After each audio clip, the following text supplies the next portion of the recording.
Ravnatelja vrtca smo imeli danes tukaj, ne. Nekako prostora zmanjkuje, kot ste že napovedovali. Vedno več je otrok, Slomoškova je nekako ponovno v igri, ne.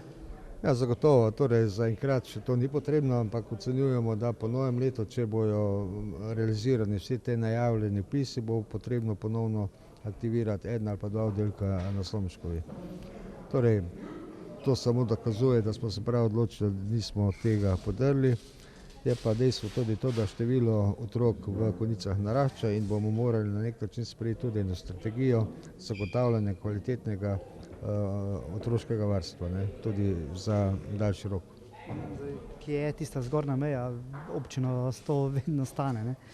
Ja, zdaj mi to težko definiramo, ampak bom rekel, mi smo vodstvu vrtca dali nalogo, da napravi eno projekcijo, eno simulacijo glede na neke trende, kje bi se naj to ustavilo, kje je na nek način tisti optimum, ki zagotavlja najbolj optimalno poslovanje vrtca.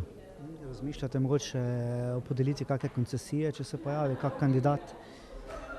Zaenkrat to ni potrebno, mislim, da zaenkrat še to ni potrebno, mi kapacitete imamo, ampak moramo biti pripravljeni in se začeti, če bo do tega prišlo, tudi o tem pogovarjati. Mi imamo še tudi kar nekaj vrtec, recimo gor v parku, ki ga treba tudi obnoviti, treba določiti njegov obseg in tako dalje.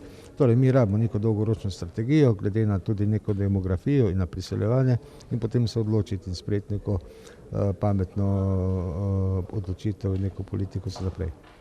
Na Stari tržnici ste se odločili, da bo parkiranje, ne, za to modro cono. Nekako dobre izkušnje imate verjetno na doslej teh parkiriščih pri zdravstvenem domu, trgu. Ja, samo del bo modra cona, torej tista cona tam, ko so parkirišča tudi za invalide. Ta del, ki pa je na tej strani, pa bo ostal takšen režim, kot je bil do sedaj.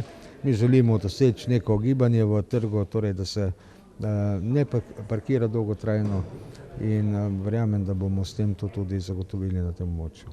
Izkušnje so dobre na dosedanjih teh parkiriščih. Ja, zagotovo. Pri zdravstvenem domu vidite, da ko smo uvedli modro cono, ne, je vedno prostor, da se parkira, prej pa to ni bilo temu tako, ne. So pa tu izvzete tam za električne polnilnice pa invalide, ne, če se ne motim. Tako. Torej, električne polnilnice in pa invalidi pa niso podvrženi tej modri coni.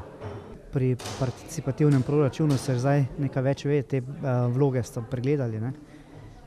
Ja, dejansko zdaj to je praktično postopek zaključen. Mi smo prejeli 75 vlog, komisija in pa občinska uprava so, bom rekel, to prevetrile. Torej 29 projektov se bo izvedlo v skupni vrednosti nekaj manj kot 300 tisoč evrov v 3 letih. To bodo obravnavali odbori občinskega sveta v prihodnjem mesecu in ko bo to sprejeto, bo potem pač v neki dinamiki, ki bo tudi potrjena, šlo v realizacijo. Pa s tem glasovanjem po internetu ali kako?